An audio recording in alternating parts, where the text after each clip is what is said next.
오늘 우리에게 주신 하나님의 말씀 이사야 33장 1절부터 24절까지 말씀입니다. 이사야 33장 1절부터 24절까지 말씀 이제 봉독하겠습니다.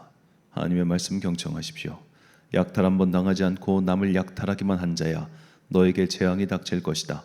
배반 한번 당하지 않고 남을 배반하기만 한 자야 너에게 재앙이 닥칠 것이다. 너의 약탈이 끝나면 이제 내가 약탈을 당할 것이며 너희의 배반이 끝나면 이제 내가 배반을 당할 것이다. 주님 우리에게 은혜를 베풀어 주십시오. 우리가 주님을 기다립니다.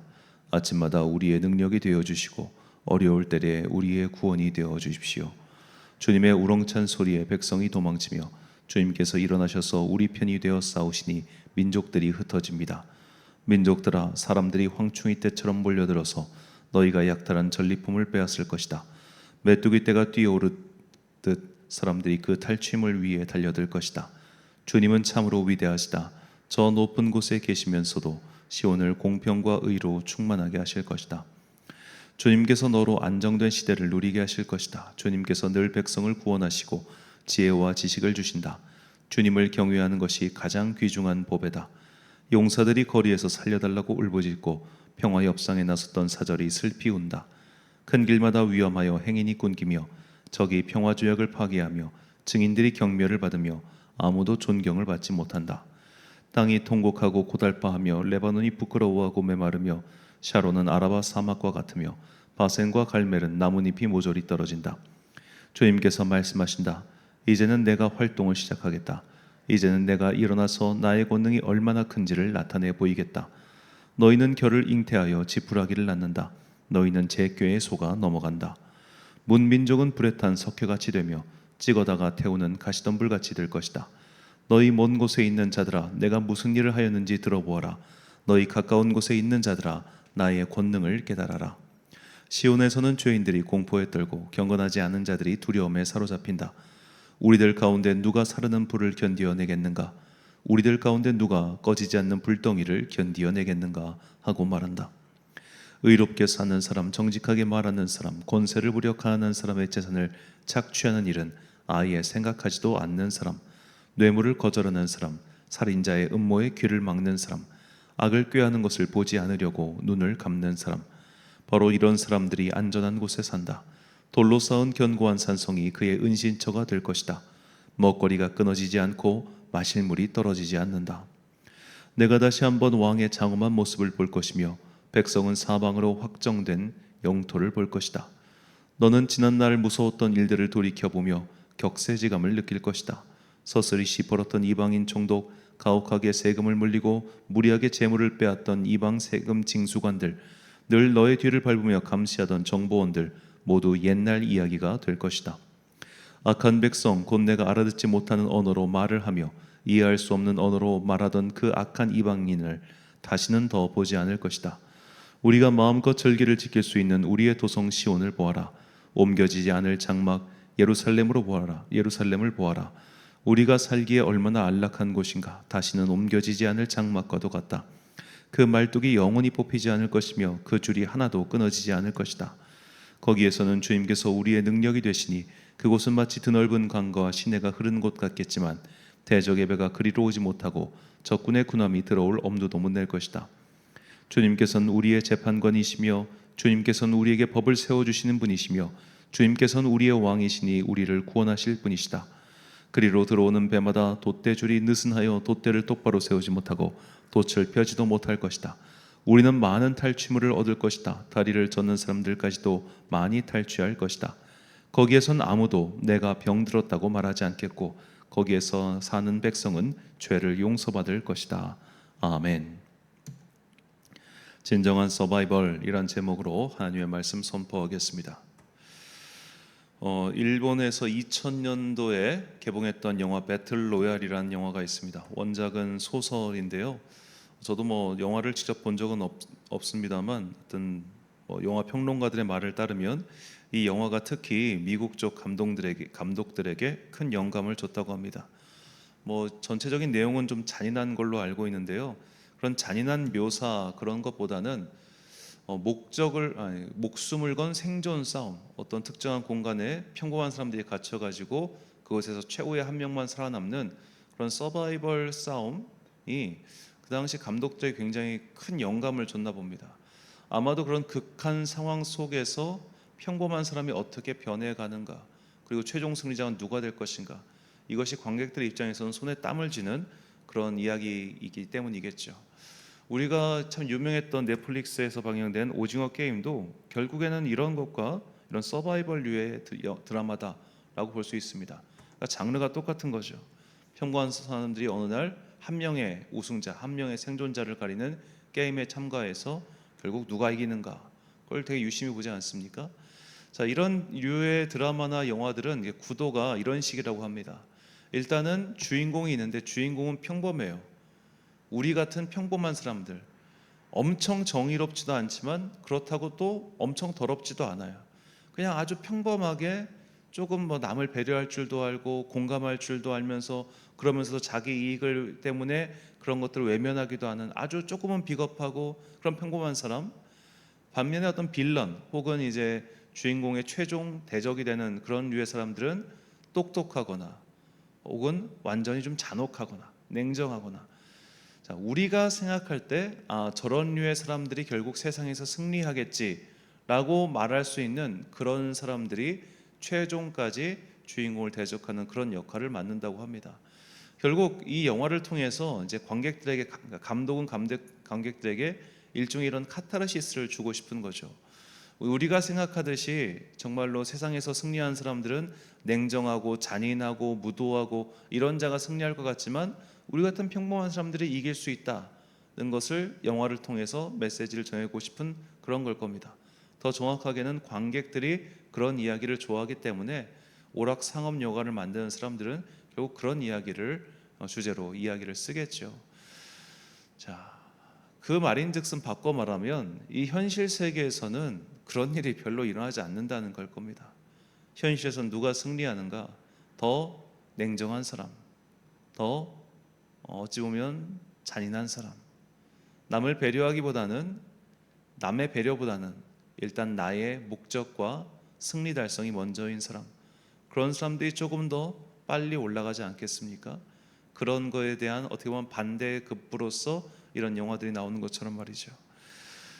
자, 오늘 본문에 보면은 이렇게 우리가 흔히 생각할 수 있는, 세상적 가치에서 흔히 생각할 수 있는 그런 자들이 승승장구하는 것처럼 보이지만 결국 그렇지 않은 자들이 이기게 될 것이다 라는 하나님 나라의 서바이벌 법칙이 등장합니다. 먼저 본문 1절 말씀입니다. 너 학대를 당하지 아니하고도 학대하며 속이고도 속임을 당하지 아니하는 자여, 화 있을진저 내가 학대하기를 그치면 내가 학대를 당할 것이며 내가 속이기를 그치면 사람이 너를 속이리라. 아멘. 자, 학대를 당하지 않고 학대하고 속이고도 속임을 당하지 않는 자, 즉 조금도 손해보지 않고 항상 승승장구하는 그런 나라, 그런 민족, 그런 사람을 뜻하는 말씀이죠. 그래서 본문의 예언의 대상은 1차적으로는 아수르를 가리킨다, 그런 해석도 있지만 일반적으로 이 세상에서 승리하는 사람, 집단, 그런 자들을 통칭하는 그런 표현으로 봐도 크게 다르지 않을 겁니다. 자, 우리는 세상에서 남을 속여도 자기는 속이지 않는 사람, 남을 이용해도 자신은 이용당하지 않는 사람, 이런 사람들이 승리하는 모습들을 참 많이 보죠. 한마디로 말해 나는 손해를 절대로 보지 않는 사람들입니다. 나는 절대로 양보하지 않는 사람들입니다. 그렇게 그들은 남들보다 앞서 나가는 듯 보이죠. 그리고 좀 더 많은 것들을 가져가는 것처럼 보입니다. 실제로 그런 사람들이 더 잘 되는 것들을 우리 일상에서 정말 흔하게 볼 수 있죠. 그런데 하나님께서는 말씀하십니다. 그렇게 남들보다 한 발 앞서 나가는 것 같은 너, 남들보다 뭔가 잘나 보이는 너, 결국 망하게 될 것이다 라고 말이죠.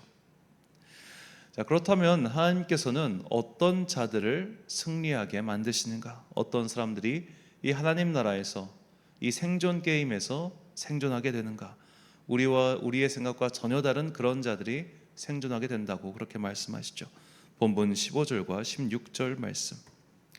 오직 공의롭게 행하는 자, 정직히 말하는 자, 토색한 재물을 가증히 여기는 자, 손을 흔들어 뇌물을 받지 아니하는 자, 귀를 막아 피 흘리려는 꾀를 듣지 아니하는 자, 눈을 감아 악을 보지 아니하는 자, 그는 높은 곳에 거하리니 견고한 바위가 그의 요새가 되며 그의 양식은 공급되고 그의 물은 끊어지지 아니하리라. 아멘. 자, 공의롭게 행하고 정직히 말하고 뇌물을 받지 않고 그리고 악한 일에 가담하지 않는 사람들, 그런 사람들이 결국 승리자가 될 것이다라고 하나님께서 말씀하십니다. 자, 이런 말씀은 오늘날 우리가 보는 현실 속의 이야기와는 굉장히 동떨어져 보이죠. 현실 세계에서는 뇌물을 준 자가 더 많은 사업적 이익을 얻기도 하고 남에게 베푸기보다는 나의 것을 더 강렬하게 추구하는 사람이 더 잘 되는 것 같고, 공의를 추구하기보다는 사익을 추구하는 사람이 결국에는 승리하는 것처럼 보이는, 우리는 사실 그런 세상 속에서 그런 뉴스를 더 많이 접하며 살고 있지요. 공의롭게 행하고 양보하고 세금을 정직하게 내고 비겁한 방법을 쓰지 않고 정면을 보면서 정직하게 올곧하게 오롯이 가는 사람들이 진짜로 승리하는 세상이라면 과연 사람들이 왜 굳이 뇌물과 편법을 동원해서라도 앞서 나가려고 하는 것일까요? 애당초 그렇게 나지 않으면 뒤처지거나 혹은 제자리 걸음인 경우가 너무 많다 보니까 우리가 그런 일을 하는 것 아니겠습니까? 자, 이런 세상 속에서 참 우리가 하나님 나라의 법칙을 지키며 산다고 하는 것, 공의롭고 정직하고 바르게 사는 것이 얼마나 어려운 것인지요. 모두가 다 그렇게 가고 있을 때 나 홀로 그렇게 가지 않으면 당장 내 먹고 사는 문제가 흔들리지 않겠습니까? 당장 그렇게 되었을 때 나의 사업적 손해를 누가 과연 메꿔준단 말입니까? 모두가 다 그렇게 하고 있을 때 여러분, 세금을 내보신 분들은 아실 거예요. 이 세금이 얼마만큼 액수가 큰지 딱 받아보면 기가 막힐 정도입니다. 그 어마어마한 액수 앞에서 나는 과연 다음번에는 나도 그냥 남들 하는 것처럼 그렇게 해야겠다, 그 생각이 왜 안 들겠습니까? 자, 그런 마음이 들 때 그 마음을 누르고, 주님, 그래도 제가 정직하게 행동하겠습니다. 주님, 그래도 제가 정직하게 이렇게 가겠습니다. 하나님을 믿고 그 길을 가보겠습니다 라고 용감하게 결단하는 사람, 그 사람이 바로 하나님께서 생존시켜 주실 사람들이라는 겁니다. 내 힘과 내 계획으로 인해서 이 세상에서 서바이벌, 생존하는 것이 아니라 하나님께서 그를 생존하게 만들어 주신다는 거예요. 그래서 오늘 본문 뒤에 등장하는 새로운 예루살렘, 그곳에 강이 흐른다고 합니다. 예루살렘은 강이 흐르지 않습니다. 근데 그곳에 그 산 위로 큰 강이 흐른대요. 재밌죠? 예루살렘은 고도에 있는데 그 고도를 향해서 큰 강이 흐른다고 하는 겁니다. 큰 강이 흐르는데 그 강은 능히 여러 배가 들어갈 수 있을 만한 그런 강이에요. 그런데 그 강에는 군함이 들어오지 못한답니다. 적군은 얼씬 갈 수도 없고 오직 하나님께서 허락하신 그런 평화로운 상선들만 오고 갈 수 있는 그런 나라, 그런 도읍에 너희가 거하게 될 것이다 라고 해요. 즉 내가 너희를 지켜주는 세상입니다.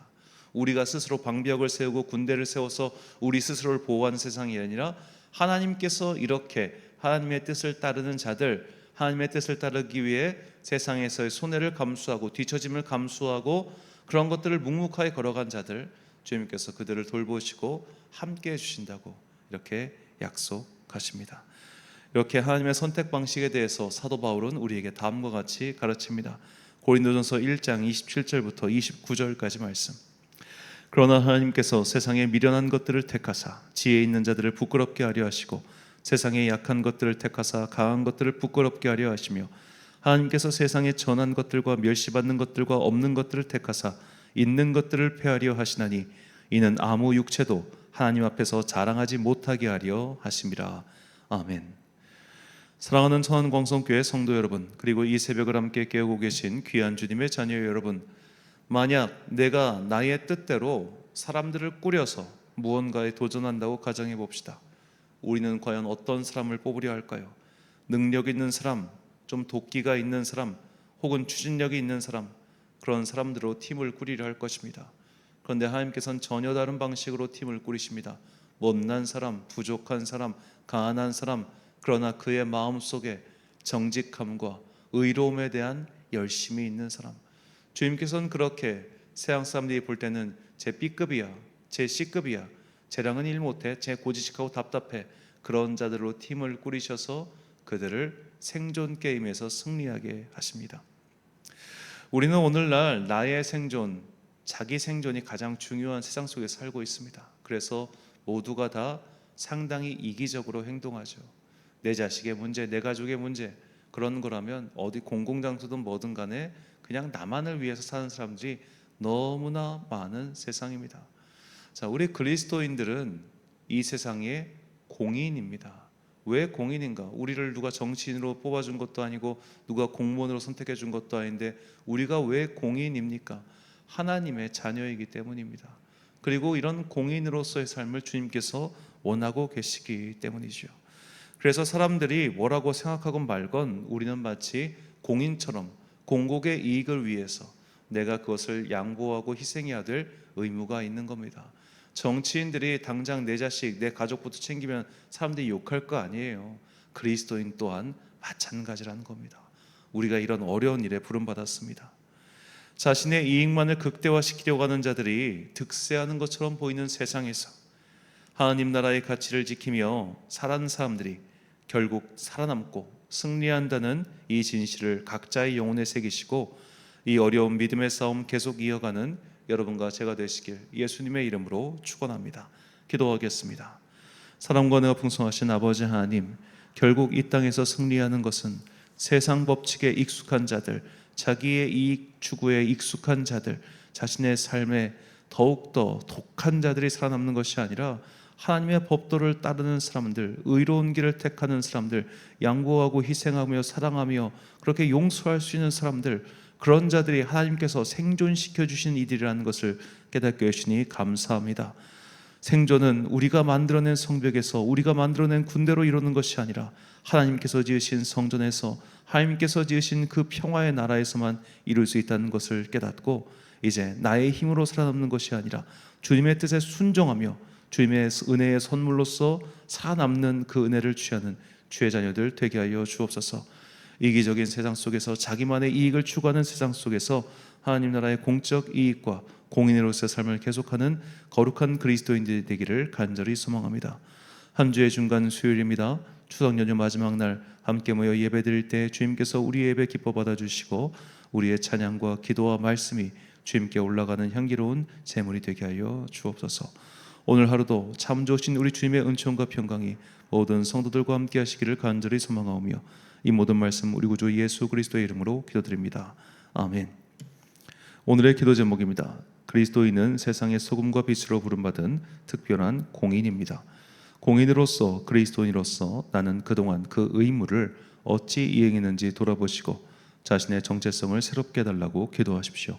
오늘 주신 기도의 제목 가지고 기도와 묵상에 힘쓰는 하루 되시길 바랍니다. 기도하겠습니다.